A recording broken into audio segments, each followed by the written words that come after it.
घना कोहरा। सुरेश और महेश अलाव से चिपके बैठे हैं।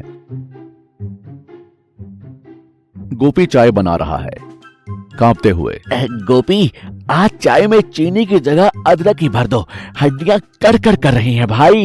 अरे सुरेश भाई, ठंड तो इतनी है कि मेरा चूल्हा भी ठीक से नहीं चल रहा, लेकिन एक आदमी है जिसे इस मौसम में भी पसीना आता है। वो देखो, आयरन मैन रामेश्वर आ रहा है। रामेश्वर सिर्फ एक पतले कुर्ते और गीले गमछे में आता है, जोश में। सुप्रभात दोस्तों। अरे तुम लोग अभी तक रजाई में ही अटके हो, बाहर निकलो, हवा में क्या ताजगी है। रामेश्वर, तुझे ठंड नहीं लगती या तूने चमड़ी बदलवा ली है? हम यहाँ जम रहे हैं और तू मजे में घूम रहा है। सुरेश, ठंड शरीर को नहीं डरपोकों को लगती है। असली मर्द वो है जो सुबह 4 बजे उठकर टंकी के ठंडे पानी से नहाए। जब वो बर्फीला पानी सर पर पड़ता है ना, तो शेर जैसी ताकत आ जाती है। मैं तो रोज 2 बाल्टी पानी डालता हूँ। हैरानी से, सच में भैया? सुबह 4 बजे टंकी के पानी से? वो तो तेजाब जैसा ठंडा होता होगा। अरे आदत की बात है महेश, अब मेरा शरीर फौलाद बन चुका है। तुम लोग भी ये स्वेटर फेंको और कुदरत से दोस्ती करो। रामेश्वर मूंछों को ताव देकर चला गया। महेश उसे ऐसे देखता है जैसे कोई देवता हो। महेश 3 कंबलों में लिपटा है, बुरी तरह खांस रहा है। सुरेश उसे डॉक्टर के पास लाया है, टोर्च से गला देखते हुए। बाप रे, गला तो लाल टमाटर हो गया है। महेश, तुझे क्या जरूरत थी इस ठंड में हीरो बनने की? 104 डिग्री बुखार है। कांपते हुए, डॉक्टर साहब, रामेश्वर भैया ने कहा था ठंडे पानी से शरीर लोहा बन जाता है। मैंने 1 लोटा पानी डाला और लगा कि यमराज दर्शन देने आ गए। गुस्से में, मुझे पता था ये सब उस रामेश्वर की लफाजी है। वो खुद बीमार नहीं पड़ता, पर सीधे साधे महेश को मरवा दिया। डॉक्टर साहब, रामेश्वर को ठंड क्यों नहीं लगती? सुरेश, 4 डिग्री तापमान में रोज ठंडे पानी से नहाने वाला या तो योगी होता है या बहुत बड़ा झूठा।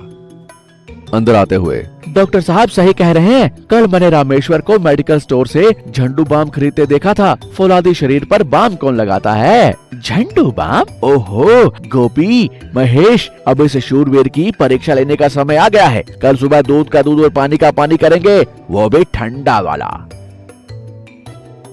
रामेश्वर फिर से डींगे हाँक रहा था। तीनों दोस्त उसे घेर लेते हैं। तो मैं कह रहा था, कल मैं नदी में डुबकी लगाने की सोच रहा हूँ। घर के पानी में अब वो मजा नहीं रहा।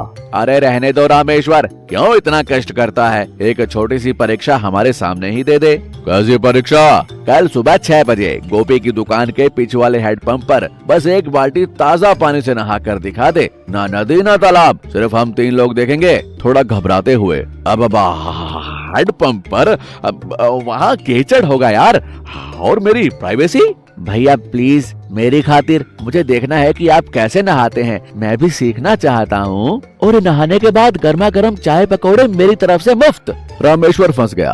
अब ना करने का मतलब पोल खुलना। फर्जी मुस्कान के साथ, ठीक है, इसमें कौन सी बड़ी बात है? कल सुबह 6 बजे मिलते हैं, दिखा दूंगा कि असली गर्मी खून में होती है। सुरेश ने 1 बाल्टी पानी भरकर रखा है। रामेश्वर तौलिया लपेटे खड़ा है, पर अंदर बनियान अभी भी है। आओ आयरन मैन, पानी तैयार है। सीधे पाताल से निकला है, एकदम बर्फीला।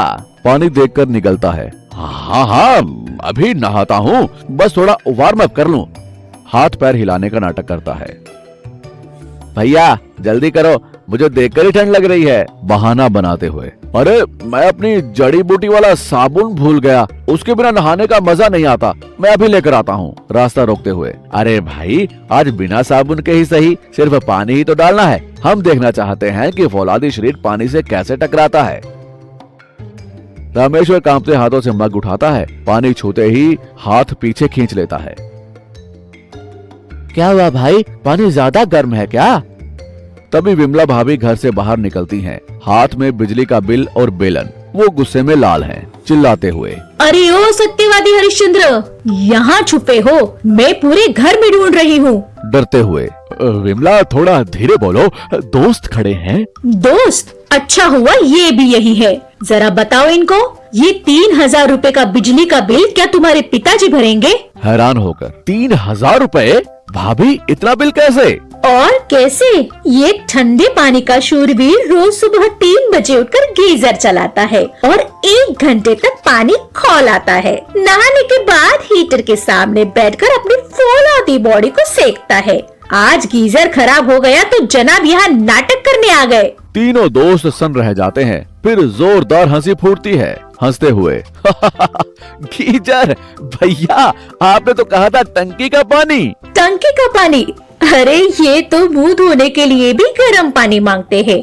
कल रात कह रहे थे विमला रजाई 2 कर दो, पैर ठंडे हो रहे हैं।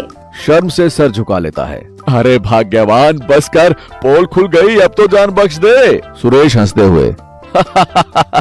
हो, तो ये है राज, गीजर का पानी और हीटर की हवा। हम बेवकूफ इसे आयरन मैन समझ रहे थे, ये तो हीटर मैन निकला।